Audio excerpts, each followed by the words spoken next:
Hello everyone and welcome back to another episode of Home TV, specifically Cubase for composers.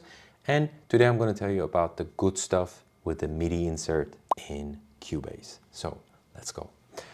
Alright, so in order to use our MIDI inserts, which they are basically MIDI effects, we need to open this panel here that you guys see, and if you cannot see it in the beginning, make sure to go right side in your Cubase's panel in the interface. As you can see, not this one, but the second one. So press it and it will open up this thing. And if you still don't see it, you probably don't have an instrument added here. So make sure there is a VST instrument added there already. All right.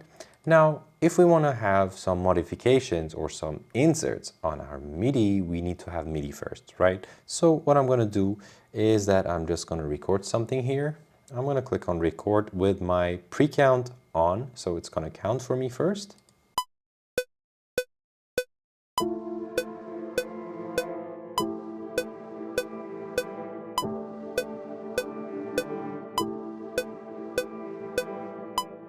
All right, so that's it. I'm just gonna close this MIDI event here.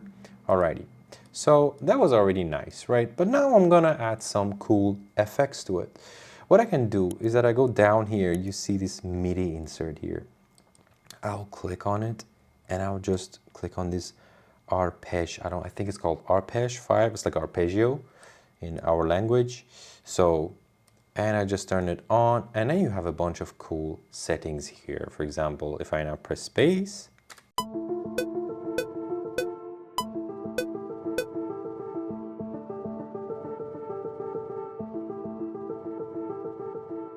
all right, that's dope. But then you can also change the play mode. You can say, hey, go up and down, go only up. For example, if it's up, the arpeggio will only be rising up. And you can just change the stuff that you want here. You just play with it. It's really fun. And you have also patterns here that you can change it as the way that you want. But just for the sake of our tutorial now, I'll put it on the normal. I'll put the key range, just let's see what's going to happen. I'll put it on 18. I'll play it back.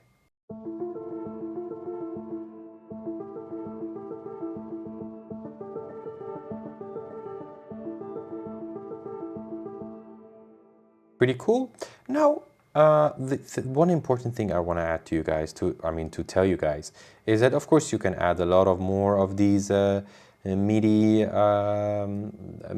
inserts and stuff, which is really fun. You have the LFO, you have the other arpeggio, you know, for example this one, which also has a sequencer here, which, yeah, it's a lot of cool stuff that you can explore on your own, and also if you want, I can make videos for them. But this is the important thing that I want to tell you. All this build up is for this, is that sometimes when you have an arpeggio, you might not find certain notes in it that you like, you know, you're like, hey, I want to change something. This is not something that I want. And for that, you can change it. So for example, now I'm going to just go back to 12. I like the 12 more. I like the vibe better here. It's just a taste thing. But now back to what I was talking about. I'm going to turn this off. And I'm going to make sure that this guy is selected. So click on it. Okay. And then go to your MIDI here. And you will see that there is a freeze MIDI modifiers. All right. I want to click on it. Now, this is super cool. What happened here is that Dorico freezed, which it means basically it kind of burned the effect into your score. So now this is the score. This is not just what is showing there. This is what is actually there.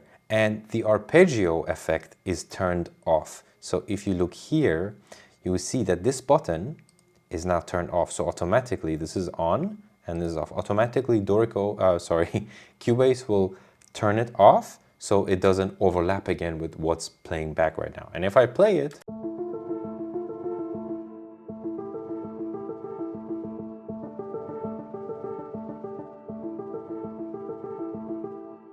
and then, of course, that's the fun part right here, that you can edit it.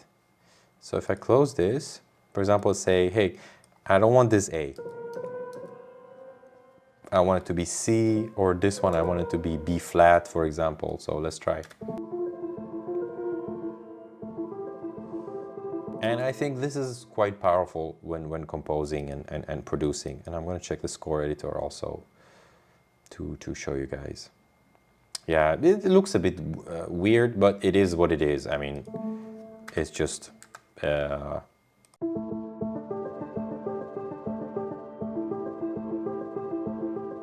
yeah, but it is what it is. And if you, I mean, this doesn't really matter now, but you can just work with it as you want.